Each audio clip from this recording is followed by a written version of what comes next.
Timur Tengah.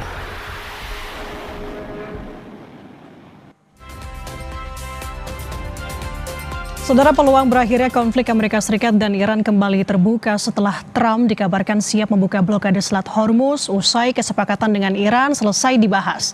Trump bilang pembukaan Selat Hormuz menjadi tahap pertama sebelum membahas soal denuklirisasi. Namun, Iran menegaskan pembukaan Selat Hormuz tergantung pada sejauh mana Amerika Serikat menyanggupi dan juga memenuhi syarat yang diajukan oleh Iran. Kita akan bahas dalam dialog pagi ini, saudara, bersama peneliti Timur Tengah BRIN, Nostalgiawan Wahyudi, serta pakar hubungan internasional Presiden University, Teguh Reza Shah, yang sudah terhubung bersama kami. Selamat pagi, Bapak-Bapak. Selamat pagi, salam dari Presiden University. Oke, saya mau ke Pak Nostalgiawan lebih dulu. Bapak, Trump kan bilang sebenarnya siap kembali bernegosiasi dengan fokus utamanya adalah membuka Selat Hormuz. Tapi ada perbedaan pernyataan di sini dan juga sikap dari Iran. Nah, sebenarnya pertanyaan di sini adalah apa sih daya tawar yang memang sudah dimiliki oleh Amerika Serikat terhadap Iran di sini? Ya, terima kasih Mbak Nanda. Jadi boleh kalau kita tahu ya, sebetulnya tidak ada daya tawar yang bisa diberikan Amerika pada kondisi saat ini ya. Jadi ada beberapa catatan penting ya. Amerika saat ini memiliki posisi yang serba salah dan tidak memiliki opsi yang strategis. Jadi sejak awal dalam negosiasi antara Iran dengan Oman itu sangat clear ya bahwa Iran secara tegas menyatakan bahwa tidak sedang bernegosiasi dengan AS tetapi hanya dengan Oman. Yang kedua, pernyataan juga yang sudah clear bahwa Iran tidak tertarik untuk bernegosiasi damai dengan AS setidaknya untuk saat ini karena kemungkinan negosiasi itu serangan itu sering terjadi ketika negosiasi dilakukan baik antara Iran dengan Amerika ataupun dengan yang lain. Jadi ketika kita melihat pertahanan atau tingkat awareness dari lawan itu lemah, maka serangan itu terjadi. Dan Iran saat ini dalam posisi yang siaga perang. Dan kalau saya melihat bahwa Iran menegaskan bahwa sebetulnya hanya dengan negosiasi yang dilakukan dengan Oman itu hanya membahas tentang jalur lintas Hormuz, bukan negosiasi damai. Dan itu cukup clear ya. Dan di sini kalau bisa saya katakan adalah Trump mencoba untuk menopang popularitas ya, mengklaim atas negosiasi yang dilakukan antara Oman dan Iran atas Selat Hormuz, dan sebetulnya AS nothing to do with it. Dan apakah nanti AS bisa menerima dominasi Iran atas Selat Hormuz atau nanti termasuk penerapan tarif, itu saya kira itu merupakan satu hal yang cukup berbeda dari pernyataan Trump yang barusan ini, dan yang ia menginginkan bahwa Selat Hormuz nanti akan dibuka tanpa ada pungutan biaya apapun. Dan untuk hingga saat ini saya tidak yakin bahwa Iran akan tidak memberikan pungutan apapun atas dibukanya Selat Hormuz. Dan pernyataan cukup clear dengan selaras ya. Iran saya kira cukup konsisten ya, bahwa setelah terjadinya perang ini tidak ada suatu kesepamahan yang Selat Hormuz akan sama dengan yang sebelumnya, dan itu sangat-sangat saya kira sangat konsisten, dan kemungkinan penerapan tarif atas Selat Hormuz itu tetap akan dilakukan secara serius oleh Iran. Oke, berarti bisa diartikan begini tidak, Pak Nostalgiawan? Posisi Amerika Serikat justru sebenarnya ini udah kasih sinyal-sinyal ya, sebenarnya Amerika Serikat tuh sudah hampir menyerah melawan Iran, atau bagaimana menurut Anda? Ya, jadi begini, sebetulnya kalau bisa saya katakan Iran itu mendapatkan blessing in disguise ya.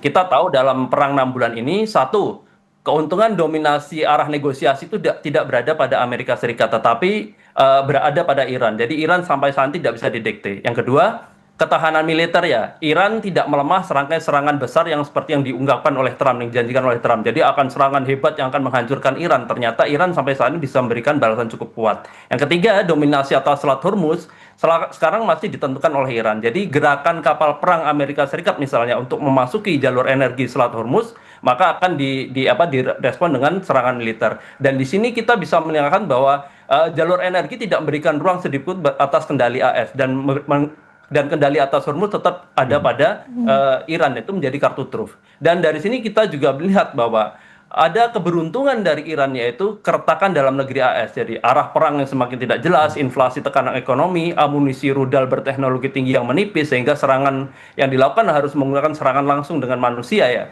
Dan semua ini mendorong tekanan politik dan psikologis luar biasa bagi AS dan tidak memiliki opsi yang lain. Sehingga tingkat trust dan dukungan terhadap Trump anjlok di masyarakatnya. Rata-rata tidak mempercayai lagi, tidaknya pada titik ini ya, Iran bukan sebagai musuh utama yang bersifat darurat, emergency, sehingga harus menguras dana perang sedemikian besar. Dan rakyat AS juga meragukan Iran sebagai direct enemy hingga saat ini ya. Ragu bahwa ada kemampuan Iran dan ada niat dari Iran untuk melakukan serangan langsung yang menjangkau langsung ke Amerika Serikat. Terlebih lagi kita juga mengetahui tekanan keluarga militer juga sangat tinggi, sehingga kita bisa mengatakan bahwa warga Amerika tidak ingin anak-anak mereka mati konyol menjadi korban perang, sebenarnya tidak mengancam AS. Dan ini yang menjadikan AS tidak mempunyai opsi sebetulnya selain menopang citra dari tadi ya. Jadi dia akan melanjutkan perang yang lebih besar sehingga akan menguras dana lebih ini dan persenjataan rudal yang tidak mumpuni, atau dia akan menciptakan ketegangan seperti ini aja akan di continue ya. Ketegangan yang tidak akan terurai, yang ketiga dia akan menyerah. Jadi opsinya tidak banyak sebetulnya untuk saat ini. Nah itu tadi, apalagi untuk pembukaan Selat Hormuz, salah satu syarat dari Iran adalah ya syarat-syarat Iran harus dipenuhi oleh Amerika Serikat begitu ya. Nah kalau Pak Teguh bagaimana dengan pernyataan Amerika Serikat yang bilang siap buka blokade Selat Hormuz? Nah ini tawaran bagus bagi Iran kah? Atau justru ini sinyal tadi Amerika Serikat sudah hampir menyerah perang melawan Iran? Terima kasih. Tadi penjelasan Bapak Nostalgiawan Mahyudi itu sangat jelas ya, bahwa Amerika Serikat ini intinya tuh sedang dikejar waktu ya. Jadi perang yang direncanakan 1 minggu itu sudah berlangsung 5 bulan plus 9 hari, plus reputasi global Amerika Serikat sedang morat-marit. Kemudian juga Amerika Serikat menghadapi pemilu sela, itu yang tinggal 3 bulan lagi, ini berpotensi memenangkan Partai Demokrat dan berujung pada pemakzulan Presiden Donald Trump. Jadi dunia ini sedang menanti kapan tanggal 3 November 2026 itu berhasil secara demokrasi Amerika Serikat, atau 3 bulan kurang 1 minggu lagi, di mana ini bukan hanya sekedar perebutan kursi, tapi penentu nasib Donald Trump. Intinya, jika Republik kalah dan Demokrat menguasai Kongres, maka bayang-bayang pemakzulan itu siap mengintai Donald Trump. Karena itu Donald Trump ini banyak sekali membuat kebijakan yang membingungkan. Tapi intinya adalah melumpuhkan ekonomi Iran itu secepat mungkin. Kedua, menutup keran ekspor Iran secara global. Dan kalau bisa dalam waktu-waktu dekat ini mencapai kemenangan fisik maupun kemenangan secara psikologis sebelum pemilu sela. Karena kalau kita mencoba membuka bagaimana cara berpikir Donald Trump sebagai seseorang yang memiliki narcissistic personality disorder, itu pikirannya itu sangat pelik. Dia ingin intinya itu meninggalkan ingin dia menang cepat dan indah, kemudian dia ingin mengembalikan nama baiknya di level internasional, kemudian dia ingin memulihkan nama baiknya di dalam negeri Amerika Serikat sendiri, karena kalau kita mengikuti polling station di Amerika Serikat, itu kita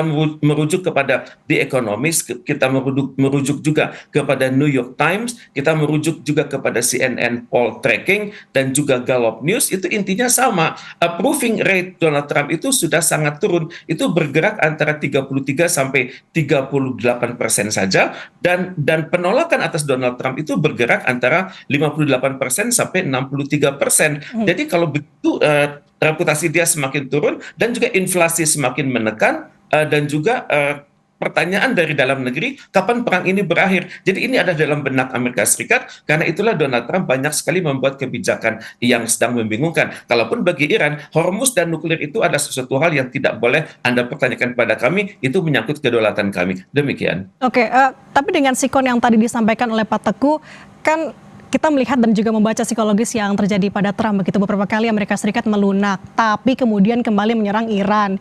Kira-kira apa yang terjadi kali ini, Pak Teguh? Apakah hal ini juga akan kembali terjadi?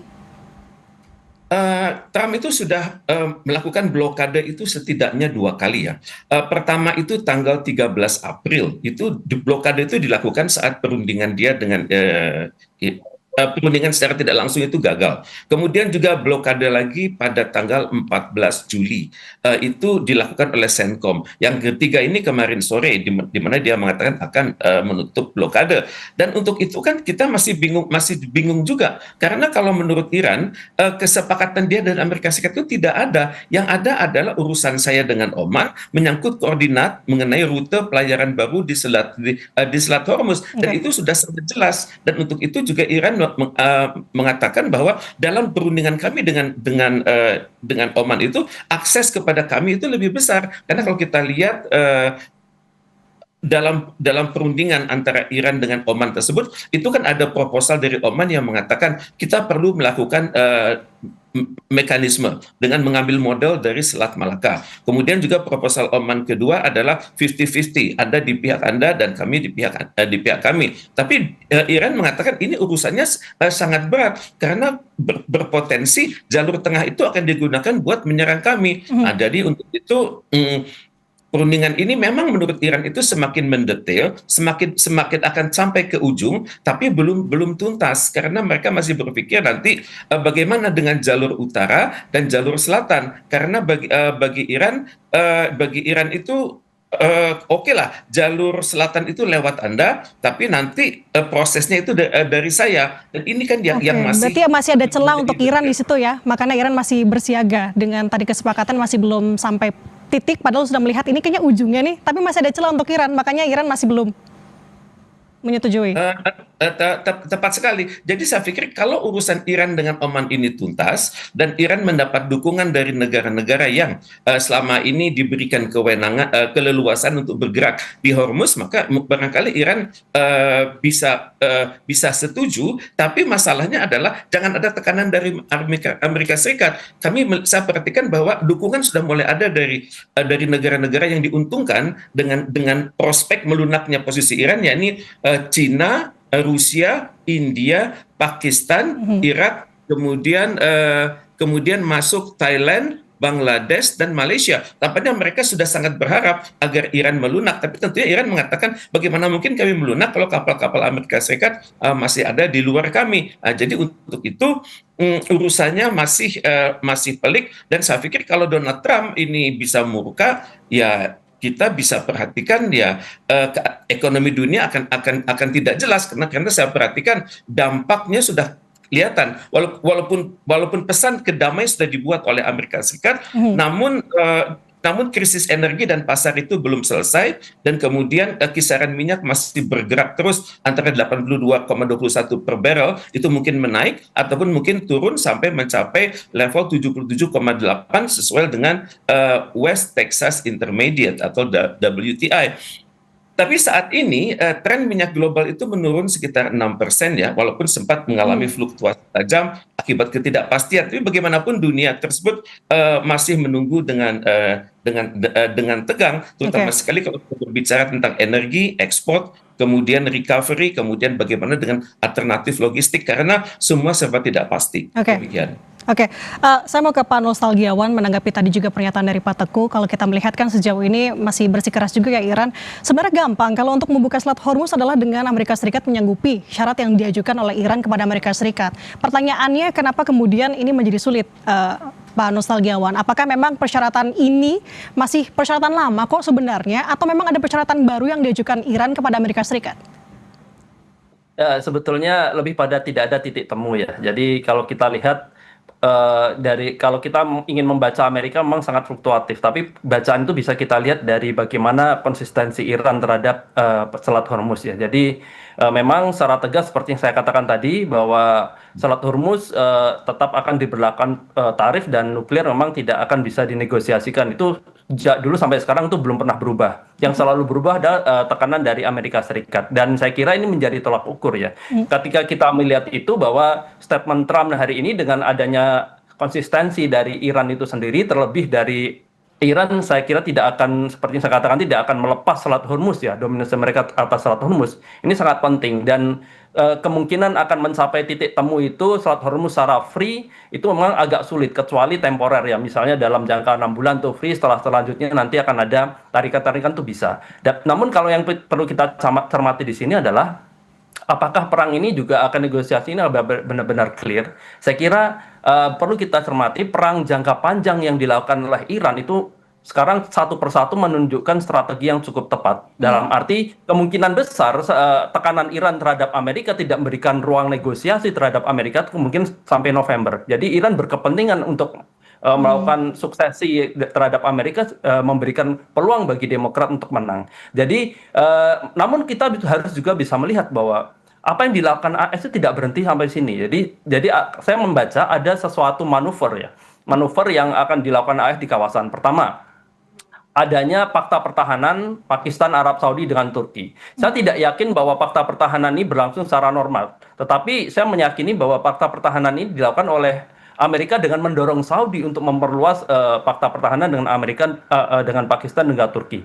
Sehingga dengan adanya Turki yang memiliki senjata nuklir ini dan juga kemarin Saudi pernah mengajukan proposal untuk memproduksi atau memiliki senjata nuklir yang ditolak, sehingga ini menjadi salah satu shortcut untuk memperkuat positioning Saudi di kawasan, sehingga bisa menjadi salah satu tangan kanan Amerika Serikat yang agar tidak sendiri, yang sekarang mereka sudah ditinggalkan oleh Israel, kan Israel tidak berkecimpung dan leave it the rest to the Amerika Serikat. Jadi Amerika merasa sendiri sekarang. Yang kedua, potensi konflik meluas. Jadi Saudi sudah didorong oleh AS untuk melakukan serangan pada area lingkar atau periperi. Jadi dia tidak langsung menyerang Iran, tetapi faksi-faksi yang Houthi misalnya yang di Yaman dan PMF yang ada di Irak itu juga menjadi salah satu tekanan dari Amerika Serikat. Yang ketiga adalah Amerika Serikat sekarang mendorong Al-Shara atau Presiden Suriah untuk memulai konflik atau faksionalisasi dengan Hizbullah. Dan ini penting. Jadi dari jadi semacam meminjam tangan untuk politik adu domba. Dari tiga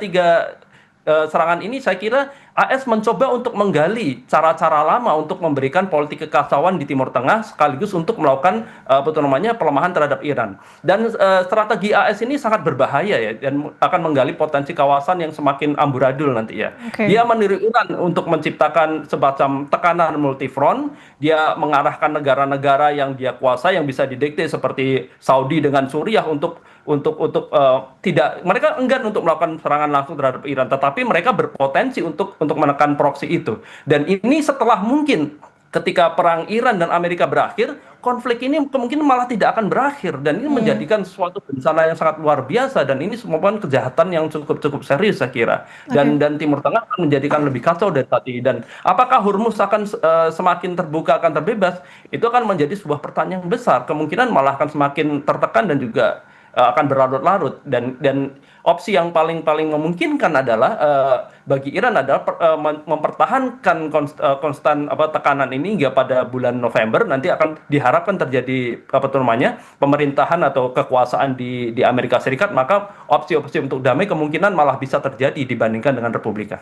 Oke, Selat Hormuz saja masih menjadi pertanyaan besar ya, apalagi sekarang juga digulirkan dari Trump denuklirisasi. Gimana peluangnya, Pak Wawan? Perang denuklirisasi saya kira hampir sama dengan Hormuz ya. Jadi baik Hormuz ataupun nuklir itu menjadi salah satu yang unnegosiable ya, tidak bisa dinegosiasikan bagi Iran. Itu sudah clear sejak awal dari bagaimana mereka sangat berkeras kepala bahwa dua hal ini merupakan hak prerogatif dari Iran. Hormuz itu merupakan bagian dari wilayah Iran dilewati, dan nuklir bukan hak ini ya. Meskipun yang satu hal yang mungkin saya ingin bicarakan di sini ya. Kemungkinan kita terlalu fokus bahwa tekanan ekonomi terhadap Iran dilakukan lewat selatan. Tetapi kenapa sekarang Iran sampai saat ini masih terbuka, masih bisa bertahan? Kita melupakan bahwa bagian utara Iran secara darat merupakan perbatasan langsung dengan 9 negara, dan itu negara-negara yang selama ini mempunyai hubungan baik dengan Iran. Pasokan makanan dari Pakistan, dari Azerbaijan, dari misalnya Rusia, dari Cina juga banyak sekali melalui jalur darat yang selama ini tidak terpantau secara jelas oleh Amerika Serikat juga Israel. Dan ini yang menjadikan kunci sebetulnya. Apakah mereka punya stok makanan dari 9 negara ini? Saya kira mereka punya akses yang selama ini tidak bisa diungkap. Dan itu yang kemarin saya juga menemui beberapa rekan dari Kementerian Luar Negeri Iran, how you can survive on this war. Jadi mereka mengatakan bahwa Amerika lupa bahwa kita di bagian utara mempunyai 9 kerabat. Nah, itu yang ini yang perlu kita gali ke depan. Oke, terakhir saya mau ke Pak Teguh. Pak Teguh, dengan adanya perbedaan sikap di sini Iran dan juga Amerika Serikat. Iran bilang tidak ada negosiasi, Amerika Serikat bilang ada negosiasi dengan turunannya, tadi adalah salah satunya adalah pembukaan Selat Hormuz. Kalau dari Anda sendiri melihat apakah kedepannya ini benar-benar mati jalur diplomasi, Pak Teguh? Saya masih berharap diplomasi itu adalah penyelesaian yang baik ya. Walaupun Amerika Serikat mengatakan harus ada perubahan sikap Iran kalau berbicara soal Hormuz dan nuklir. Tapi bagi Iran ini adalah kartu mati. Kami tidak akan pernah sekali-sekali membahas Hormuz dan nuklir itu adalah kedaulatan kami. Kalau Amerika Serikat mau bersikap lebih moderat sebenarnya ya, dia bisa masuk dari hal-hal yang moderat. Jadi dia bisa masuk bagaimana caranya misalnya melunasi hutangnya kepada Iran yang terjadi saat Iran masih dipimpin oleh Syahansyah Muhammad Reza Pahlavi Arya Mercirus. Itu yang pertama. Kemudian dia juga sudah berpikir bagaimana rekonstruksi Iran pasca serangan tanggal 28 Februari silam. Kemudian yang ketiga, Amerika Serikat mengurangi tekanan-tekanan psikologis kepada Iran. Karena kita perhatikan itu batin Iran itu sangat rapuh kalau ditekan terus-menerus. Karena bagi mereka, kalau kami ditekan itu mengganggu kedaulatan kami, juga mengganggu solidaritas kami. Jadi juga mengganggu kepemimpinan kami antara Ayatollah dengan legislatif eksekutif dan juga Ayatollah dengan garda revolusi dan juga dengan masyarakatnya. Jadi bagi Iran, kalau ingin berdamai, maka tekanan-tekanan psikologis itu harus dikurangi dan berbicara soal Hormuz dan nuklir itu terakhir. Karena bagi Iran, nuklir itu ada suatu hal yang diharamkan. Semua Ayatollah selalu mengatakan, nuklir kami adalah untuk tujuan damai dan kami haramkan untuk perang. Dan inilah yang Amerika Serikat tidak mengerti psikologi Iran. Demikian. Oke, ini yang sama-sama kita nanti bersama bagaimana dengan perbedaan dua sikap yang sama-sama keras ini ke depannya. Terima kasih sudah berbagi insight-nya bersama kami di Sapa Indonesia Pagi. Pengamat Timur Tengah Nostalgiawan Wahyudi dan pakar hubungan internasional Presiden University Teguh Reza Shah. Selamat pagi, salam sehat. Terima kasih. Selamat pagi, Mana. Saudara, musim